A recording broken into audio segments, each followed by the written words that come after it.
आज Doubtnut app download करें। Doubtnut पर अपने सभी गणित, रसायन विज्ञान, भौतिक विज्ञान और जीव विज्ञान के डाउट्स का करो सफाया। बस प्रश्न की फोटो खींचो, एक ही प्रश्न को क्रॉप करो और तुरंत वीडियो सोल्यूशन पाओ। अभी डाउनलोड करें। क्वेश्चन हमें दिया हुआ है कि किसी गतिमान वस्तु का त्वरण ज्ञात किया जा सकता है, तो किस माध्यम के द्वारा ज्ञात किया जा सकता है? तो दिया हुआ है कि दूरी समय ग्राफ के ढाल के द्वारा ज्ञात किया जा सकता है। दूसरा बोला है कि वेग समय ग्राफ के ढाल के द्वारा ज्ञात किया जा सकता है इसका मान, कि वेग समय ग्राफ के क्षेत्रफल के द्वारा इसका मान ज्ञात किया जा सकता है, या दूरी समय के ग्राफ के क्षेत्रफल द्वारा इसका मान ज्ञात किया जा सकता है, वो हमें पूछा जा रहा है। तो ग्राफ के रूप में अगर हम देख लें तो त्वरण का मान क्या होगा? तो अगर हमने एक ग्राफ लिया मान लीजिए, अब हमें किसके किसके मध्य देखना होगा ये हमें समझना है। तो अगर हम बात करें सबसे पहले त्वरण की, तो त्वरण होता क्या है? त्वरण होता है यहाँ पर वेग में परिवर्तन की दर, किसी वस्तु के वेग में परिवर्तन। तो वेग में परिवर्तन की दर से देखें तो एक रूप में प्रस्तुत किया जाता है। वेग में परिवर्तन मतलब dv बटे dt के रूप में हम उसे लिख सकते हैं। और इसे क्या लिखा जा सकता है? अगर हमने एक स्थिति पर देखा कि एक नियत समय के बाद जो वेग होता है वो v2 के रूप में प्रस्तुत होता है, और पहले जो प्रारंभिक स्थिति पर था वो वेग v1 के रूप में प्रस्तुत हुआ। और अगर हम देखें समांतराल के मध्य, तो t2 के संगत वेग का मान क्या था? v2 था, और t1 के संगत वेग का मान v1 था। तो इस तरह से हमें त्वरण का मान कुछ इस तरह से मिल पाता है। ठीक है, तो त्वरण के लिए ये तो मान हमारे पास हुआ। अब अगर हम देखें यहाँ पर पहले विकल्प में कि अगर हमने दूरी और समय का ग्राफ बनाकर रखा हुआ है, दूरी मतलब हम यहाँ पर कह दिए कि ये दूरी होगा हमारे लिए, और ये हमारे लिए मान लीजिए समय हो। के बीच अगर हम वक्र देखें तो वक्र कुछ इस तरह से हम ये लेके चलते हैं। ठीक, तब अगर हम इस वक्र के लिए उसके ढाल को प्रदर्शित करें तो देखिए इसका जो ढाल होगा वो क्या बताएगा? वो ढाल यहाँ पर ये बताता है कि जो दूरी है, दूरी में परिवर्तन किस तरह से हो रहा है। अगर हमने समय देखा कि एक समय t1 के लिए अगर दूरी का मान यहाँ पर हम अगर d1 से प्रस्तुत कर रहे हैं, ठीक है, और समय t2 के लिए मतलब कुछ एक समय अंतराल के बाद मतलब t2 समय पर अगर हम यहाँ पर दूरी के मान को देखें, उसके द्वारा चली गई दूरी को d2 से व्यक्त किया जाएगा। तो ढाल यहाँ पर क्या होता है? ढाल यहाँ पर होगा d2 ऋण d1 बराबर हम कहें तो ये t2 ऋण t1।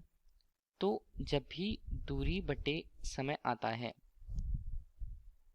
ठीक है, दूरी बटे समय अगर हमने लिखा तो ये क्या बताएगा? तो देखिए ढाल की स्थिति को प्रदर्शित कर रहा है। और अगर हम यहाँ पर त्वरण की बात करें तो त्वरण किसके लिए प्रदर्शित होता है? त्वरण यहाँ पर होता है वेग में परिवर्तन की दर। तो यहाँ पर वेग तो है नहीं, तो दूरी में परिवर्तन की दर को बता रहा है ये, तो हमारे लिए ये ढाल सही नहीं होगा। अब दूसरा हम बना रहे हैं कि यहाँ पर शून्य है और ये समय की स्थिति को बता रहा है, और जबकि यहाँ t के रूप में हमने उसे प्रदर्शित किया है जो धनात्मक दिशा में x के रूप में जाएगा। और यहाँ पर अगर हम लें तो ये वेग को प्रदर्शित करेगा, तो वेग यहाँ पर हुआ, वेग को v से प्रदर्शित किया जाएगा और ये भी धनात्मक दिशा में ऊपर की ओर जाएगा y में।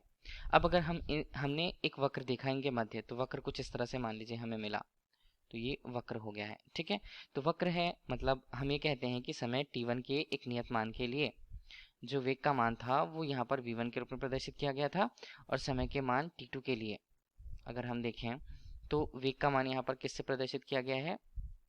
v2 से। तो अगर हम यहाँ पर देखें तो इस वक्र के लिए उसका जो ढाल होगा वो क्या होगा? इसे हम कह सकते हैं v2 ऋण v1 के रूप में, और जो समय अंतराल यहाँ पर होगा वो क्या होगा? वो होगा t2 ऋण t1 के रूप में। तो ढाल यहाँ पर है, और ढाल यहाँ पर हमें क्या बता रहा है? वेग और समय के अनुपात को, वेग और समय का अनुपात मतलब एक तरह से हम बोल सकते हैं वेग में परिवर्तन को बता रहा है। वेग परिवर्तन हम कह देते हैं, और समय मतलब समय अंतराल को प्रदर्शित कर रहा है। तो इस तरह से अगर हमने ढाल देखा वेग और समय ग्राफ का, तो वो वेग में परिवर्तन की दर को ही बता रहा है, जबकि वही क्या मान होता है? वही त्वरण होता है। तो इस तरह से ये दोनों मान हमारे लिए समान होंगे।